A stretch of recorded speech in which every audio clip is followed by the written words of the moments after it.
फातिमा की रानी माँ, प्रभु यीशु की माँ, आसरा तू ही है माँ।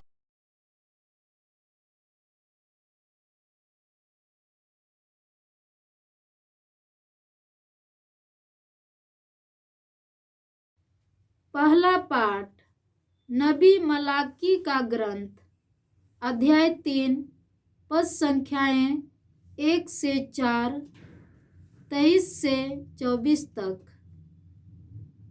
प्रभु ईश्वर यह कहता है, देखो मैं अपना दूत भेजूंगा, जिससे वह मेरे लिए मार्ग तैयार करे। वह प्रभु जिसे तुम खोजते हो अचानक अपने मंदिर आ जाएगा। देखो विधान का वह दूत जिसके लिए तुम तरसते हो आ रहा है। कौन उसके आगमन के दिन का सामना कर सकेगा? जब वह प्रकट होगा तो कौन टिकेगा? क्योंकि वह सुनार की आग और धोबी के खार के सदृश है। वह चांदी गलाने वाले, शोधन करने वाले की तरह बैठकर लेवी के पुत्रों को शुद्ध करेगा और सोने चांदी की तरह उनका परिष्कार करेगा। तब वे योग्य रीति से ईश्वर को भेंट चढ़ाएंगे और प्रभु ईश्वर प्राचीन काल की तरह यहूदा और यरूशलेम की भेंट स्वीकार करेगा। देखो उस महान एवं भयानक दिन, देखो उस महान एवं भयानक दिन के पहले, प्रभु के दिन के पहले, मैं नबी एलियस को तुम्हारे पास भेजूंगा। वह पिता का हृदय पुत्र की ओर अभिमुख करेगा और पुत्र का हृदय पिता की ओर। कहीं ऐसा ना हो कि मैं आकर देश का सर्वनाश कर दूं। प्रभु की वाणी। ईश्वर को धन्यवाद। भजन अनुवाक्य। उठ खड़े हो जाओ और सिर ऊपर उठाओ, क्योंकि तुम्हारी मुक्ति निकट है। उठ खड़े हो जाओ और सिर ऊपर उठाओ, क्योंकि तुम्हारी मुक्ति निकट है। हे प्रभु, तू मुझे अपने मार्ग दिखा, तू मुझे अपने पथ बता, मुझे अपने सच्चाई के मार्ग पर ले चल और मुझे शिक्षा देने की कृपा कर, क्योंकि तू ही मेरा ईश्वर और मुक्तिदाता है। अनुवाक्य। उठ खड़े हो जाओ और सिर ऊपर उठाओ, क्योंकि तुम्हारी मुक्ति निकट है। उठ खड़े हो जाओ और सिर ऊपर उठाओ, क्योंकि तुम्हारी मुक्ति निकट है।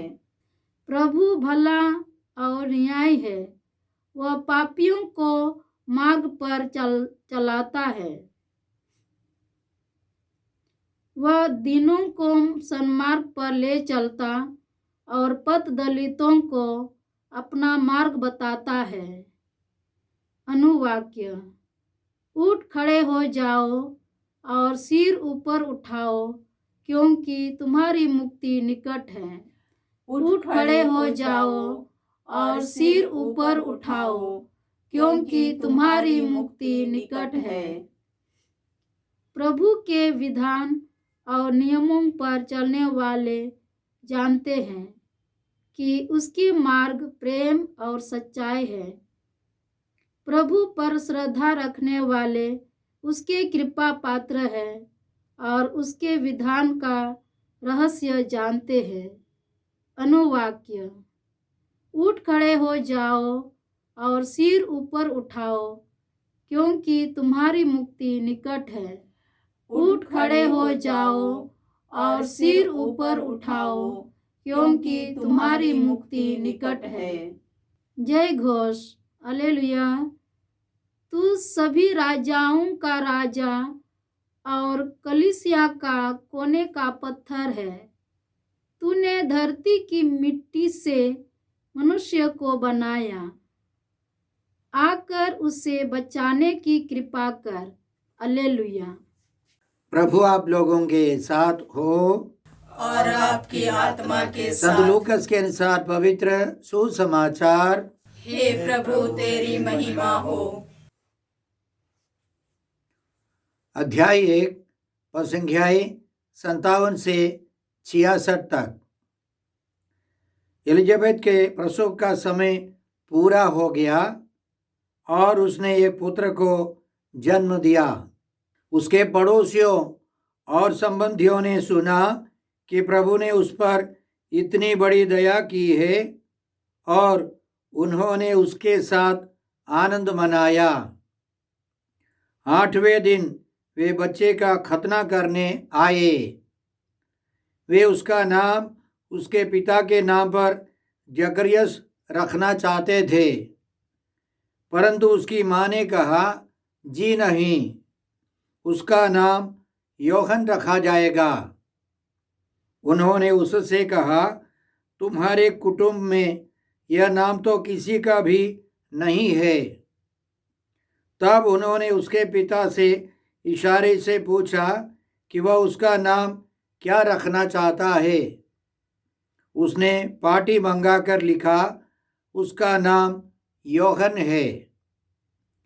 सब अचंभे में पड़ गए। उसी क्षण जकरियस के मुख और जीभ के बंधन खुल गए और वह ईश्वर की स्तुति करते हुए बोलने लगा। सभी पड़ोसी विस्मित हो गए और यहूदिया के पहाड़ी प्रदेश में ये सब बातें चारों ओर फैल गई। सभी सुनने वाले यह कहकर मन ही मन विचार करने लगे, पता नहीं यह बालक क्या होगा। वास्तव में बालक पर प्रभु का अनुग्रह बना रहा। प्रभु का सुसमाचार। हे क्रिस्त तेरी स्तुति हो। जय यीशु क्रिस्त में प्रिय भाई और बहनों, आज का पहला पाठ मलाकी के ग्रंथ से है। अध्याय 3 पद संख्या 1 से 4 तक, फिर 23 और 24। इसमें हमने इस प्रकार सुना, प्रभु ईश्वर यह कहता है, देखो मैं अपना दूत भेजूंगा जिससे वह मेरे लिए मार्ग तैयार करे। वह प्रभु जिसे तुम खोजते हो अचानक अपने मंदिर आ जाएगा। देखो विधान का वह दूत जिसके लिए तुम तरसते हो आ रहा है। कौन उसके आगमन के दिन का सामना कर सकेगा? जब वह प्रकट होगा तो कौन टिकेगा? क्योंकि वह सुनार की आग और धोबी के खार के सदृश है। वह चांदी गलाने वाले, शोधन करने वाले की तरह बैठकर लेवी के पुत्रों को शुद्ध करेगा और सोने चांदी की तरह उसका परिष्कार करेगा। तब वे योग्य रीति से ईश्वर को भेंट चढ़ाएंगे और प्रभु ईश्वर प्राचीन काल की तरह यूदा और यरूशलेम की भेंट स्वीकार करेगा। क्योंकि नबी मलाकी ने ईसा पूर्व 450 साल पहले यह लिखा है, उन दिनों 2 भारी बुराइयां थी। पुरोहित वर्ग अपने कर्तव्य ठीक से नहीं करते थे। वे बलि तो चढ़ाते थे लेकिन ईश्वर का अनादर करते थे। बलि पशुओं को वे ठीक से नहीं चुनते थे, इसलिए नबी की शिकायत है अध्याय 1 में। पुत्र अपने पिता का और दास अपने मालिक का आदर करता है। तो यदि मैं पिता हूँ, मेरा आदर कहाँ है? यदि मैं स्वामी ही हूँ, तो मेरे प्रति सम्मान कहाँ? मेरे नाम का तिरस्कार करने वाले याजकों, यही विश्वमंडल के प्रभु का प्रश्न है। तुम पूछोगे, हमने किस प्रकार तेरे नाम का तिरस्कार किया है? तुम मेरी वेदी पर दूषित भोजन चढ़ाकर मेरे नाम का तिरस्कार करते हो। तुम पुनः पूछोगे, हमने किस प्रकार इसे दूषित किया है? तुम प्रभु की वेदी को तुच्छ समझते हो। जब तुम अंधा बलि पशु ले आते हो, तो क्या यह बुरा नहीं है? जब तुम लंगड़ा या रोगी बलि पशु ले आते हो, तब क्या यह बुरा नहीं है? विश्वमंडल के प्रभु का यह कहना है। यदि तुम इन्हें अपने राज्यपाल को भेंट करोगे, तो क्या वह इन्हें पाकर प्रसन्न होगा और तुम पर कृपा दृष्टि करेगा? विश्वमंडल के प्रभु का यह कहना है। अब तुम ईश्वर से हमारे लिए दया की याचना करो। दोष तो तुम्हारा ही है, तो क्या वह कृपा कर प्रार्थना सुन लेगा? विश्वमंडल का प्रभु यह कहता है, क्या तुम में ऐसा कोई नहीं जो द्वार बंद कर मेरी वेदी पर व्यर्थ की अग्नि सुलगाने पर रोक लगा दे? मैं तुमसे अप्रसन्न हूँ और तुम्हारे हाथों से चढ़ाई भेंट मुझे ग्राह्य नहीं है।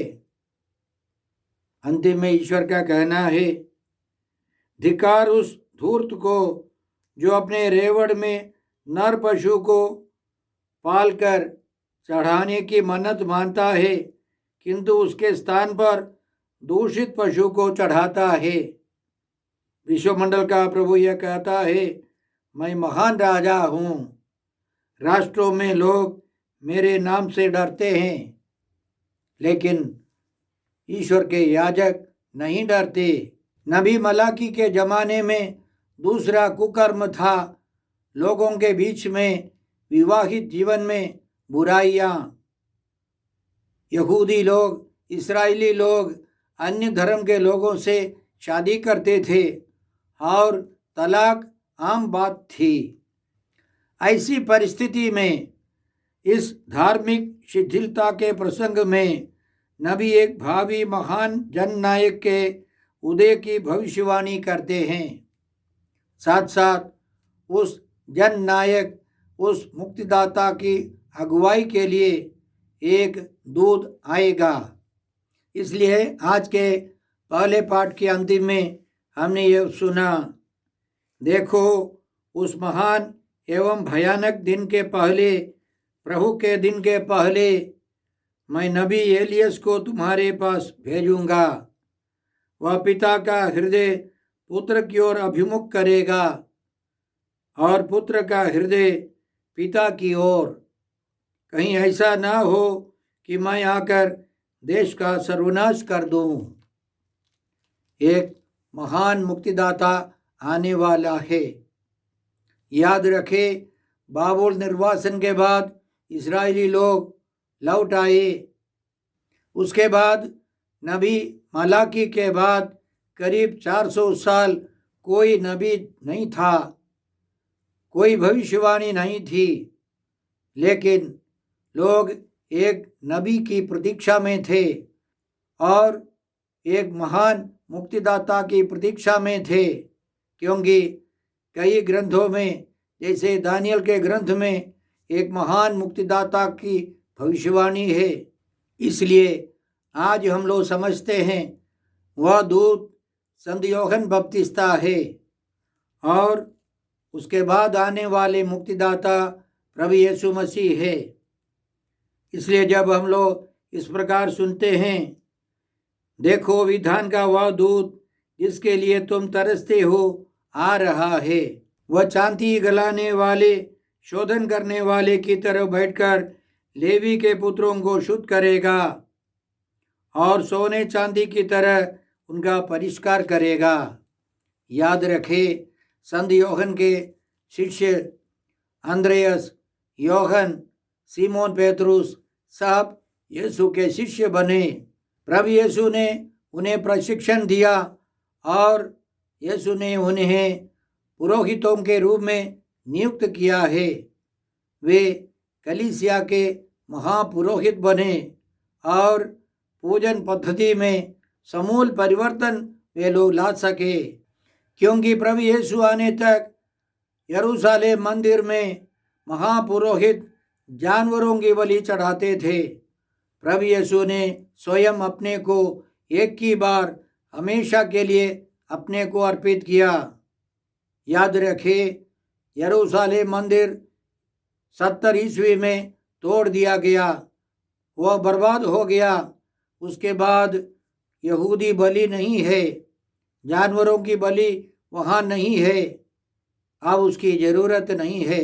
प्रभु यीशु के शिष्य अंद्रेयस, सीमोन पेतरुस, योहन आदि यीशु मसीह के बलिदान में शामिल हो गए और उन्होंने एक नई संस्कृति शुरू की है, जैसे मलाकी ने भविष्यवाणी की है। हम सब पिता ईश्वर को धन्यवाद देते हैं। उनकी योजना थी कि यीशु मसीह के द्वारा हम सब ईश्वर के परिवार के सदस्य बन जाए और इसके लिए प्रभु यीशु ने अपने महान प्रेरितों को चुना और उनसे अभी तक पुरोहित वर्ग कलीसिया में कार्यरत है। इस आगमन काल में हम ध्यान दें कि हम यीशु मसीह के पुरोहिताई जीवन में प्रवेश करते समय हमें पवित्र जीवन बिताना है। जो बपतिस्मा ग्रहण कर कलीसिया के सदस्य बन गए हैं, वे सब प्रभु यीशु के पुरोहिताई जीवन में शामिल हो जाते हैं। और जो कलीसिया के पुरोहित है, जो मिस्सा बलिदान चढ़ाते हैं, वे सब पवित्र जीवन बिताए, ईश्वर की इच्छा के अनुसार पवित्र बलिदान चढ़ाए, यीशु मसीह के समान पवित्र बनते जाए। इसके लिए हमें प्रार्थना करनी है, त्याग तपस्या करनी है, परिश्रम करना है। आज के सुसमाचार में हमने सुना कि संत यूहन्ना बपतिस्ता ने जन्म लिया। चमत्कारी रूप से ईश्वर की विशेष योजना और कृपा से यूहन्ना का जन्म हुआ। बहुत बड़ा चमत्कार था, क्योंकि यूहन्ना की माँ एलिजाबेथ बांझ थी। ईश्वर के लिए कुछ भी असंभव नहीं है। एफेसियों के नाम पत्र अध्याय 1 में संत पौलुस हमें इसी तरह हमको समझाते हैं, ईश्वर सब बातों में अपने मन की योजना पूरी करता है। ईश्वर सब बातों में अपने मन की योजना पूरी करता है। इसके पहले इस अध्याय की शुरुआत में संत पौलुस हमको इसी तरह समझाते हैं, ईश्वर ने संसार की सृष्टि से पहले यीशु मसीह में हमको चुना, जिससे हम मसीह से संयुक्त होकर उसकी दृष्टि में पवित्र तथा निष्कलंक बने। उसने प्रेम से प्रेरित होकर आदि में ही निर्धारित किया कि हम यीशु मसीह के द्वारा उसके दत्तक पुत्र बनेंगे। तो संत यूहन्ना बपतिस्ता का जन्म ईश्वर की योजना के अनुसार था। यह योजना इस संसार को बनाने के पहले ही ईश्वर ने बनाई थी और यूहन्ना के जन्म से लोग खुश थे। और यहूदी परंपरा के अनुसार, इस्राएलियों की परंपरा के अनुसार 8वें दिन एक बालक का खतना होना चाहिए। उसी दिन उसके पिता उसको विशेष नाम देगा। लेकिन यहाँ हम देखते हैं कि एलिजाबेथ यूहन्ना की माँ सबसे पहले प्रस्तुत करती है कि उसका नाम यूहन्ना है। अन्य लोग उस बालक का नाम जकरियस रखना चाहते थे। चूंकि एलिजाबेथ ने उसके लिए सहमति नहीं दी, उन्होंने उस बालक के पिता जकरिया से पूछा। वो गूंगा था। उसने पाटी मंगाकर लिखा, इसका नाम यूहन्ना होगा। यूहन्ना शब्द का मतलब है ईश्वर ने कृपा की है। यह ईश्वर की विशेष कृपा से इस बालक का जन्म हुआ है। याद रखें, जिन जिन परिवारों में माता पिता एक मन होकर अपने बाल बच्चों के लिए प्रयास करते हैं, उनकी भलाई के लिए प्रार्थना करते हैं, त्याग तपस्या करते हैं, वहाँ के बच्चे अच्छे होंगे। इसलिए यहूदी परंपरा से बढ़ कर के माता पिता दोनों ने मिलकर उस बालक का नाम दिया यूहन्ना। संत लूकस के सुसमाचार अध्याय 2 में हम लोग यह भी पाएंगे कि बालक यीशु का नाम माता मरियम ने और संत योसेफ ने मिलकर दिया है। दोनों को स्वर्गदूत ने समझाया था कि आप उनका नाम यीशु रखेंगे। स्वर्गदूत ने संत योसेफ को इसका मतलब भी समझाया। शायद माता मरियम को यीशु नाम का मतलब समझाने की जरूरत नहीं थी। कुछ भी हो, संत योसेफ और माता मरियम ने मिलकर यीशु के जन्म के 8वें दिन उनको यीशु नाम रखा। वे भी हमको यही समझाते हैं कि माता पिता मिलकर सारे कर्तव्यों को पूरा करना है बच्चों के प्रति, तो वहाँ के बच्चे अच्छे बच्चे होंगे। इसलिए हमने यह भी सुना कि जकरिया ने अब विश्वास किया, सच्चाई को स्वीकार किया, तो उसकी जीभ के बंधन खुल गए। वह बोलने लगा। क्रिस में प्रिय भाई और बहनों, हम सब बहुत सारी बातों में गूंगे हैं।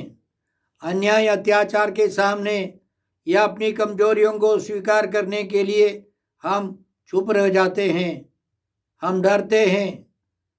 लेकिन संत यूहन्ना ऐसे नहीं थे, क्योंकि यूहन्ना आगे चलकर राजा को भी चुनौती देने वाले निकले। और इसी तरह जकरिया की जीभ के बंधन खुल गए और वो बोलने लगा। हम सबों के अंदर एक चुप्पी की संस्कृति है, चुप रहने की प्रवृत्ति है, क्योंकि हम विश्वास में कमज़ोर है। जब हम विश्वासी बन जाते हैं तो हम खोल करके बोलते हैं। याद रखें, राजा दाऊद अपने स्तोत्र में, स्तोत्र 62:9 में इसी तरह लिखते हैं, मेरी प्रजा हमेशा प्रभु पर ही भरोसा रखो, उसी के सामने अपना हृदय खोलो। मेरा अनुभव है, हम लोग बेकार की बातें हृदय खोल करके करते हैं, जोर जोर से करते हैं। गुस्सा लड़ाई के समय बहुत जोर जोर से चिल्लाते हैं, लेकिन चर्च में मिसा बलिदान के समय, स्तुति आराधना के समय बहुत सारे लोग चुप हो जाते हैं, क्योंकि शायद उनका विश्वास कमज़ोर है। हमें प्रार्थना करनी है, हम विश्वास में बढ़ते जाए, गहरे हो जाए। और यह भी याद रखें कि जब एलिजाबेथ गर्भवती थी, 6 महीने की गर्भवती थी, तो माता मरियम उस घर में प्रवेश कर अभिवादन करने लगी। माता मरियम के गर्भ में भी बालक यीशु थे और बालक यीशु ने उस बालक यूहन्ना को पवित्र आत्मा से भर दिया, पवित्र कर दिया। इसलिए एलिजाबेथ इसी तरह घोषणा करती है, देखिए, जो ही आपका प्रणाम, माता मरियम का प्रणाम मेरे कानों में पड़ा, बच्चा मेरे गर्भ में आनंद के मारे उछल पड़ा। एलिजाबेथ को पता चला कि यूहन्ना, उसके गर्भ में जो बच्चा है वह आनंद के मारे उछल पड़ा। वह गर्भ में ही पवित्र हो गया, पवित्र आत्मा से भर गया और ईश्वर की कृपा उस पर बनी रही। हम प्रार्थना करते हैं कि हमारे बाल बच्चे सब ईश्वर की कृपा में पवित्रता में आगे बढ़ते जाए और वे हर तरह की बुराई से दूर रहे, बुरी आदतों से, बुरे बंधनों से दूर रहें। आइए हम प्रार्थना करते हैं। हे अब्बा पिता, हे प्रभु यीशु, हे पवित्र आत्मा ईश्वर, आज के सारे पवित्र वचनों के लिए हम तुझे धन्यवाद देते हैं और तुझसे प्रार्थना करते हैं कि हम सब उस बालक यूहन्ना के समान पवित्र बने। हम सबों पर तेरी आशीष, तेरा वरदान बना रहे। हम यह प्रार्थना करते हैं प्रभु क्रिस्त के द्वारा। हमारे प्रभु यीशु क्रिस्त की कृपा, ईश्वर का प्रेम और पवित्र आत्मा का साहचर्य आप सबों को प्राप्त हो। आमीन।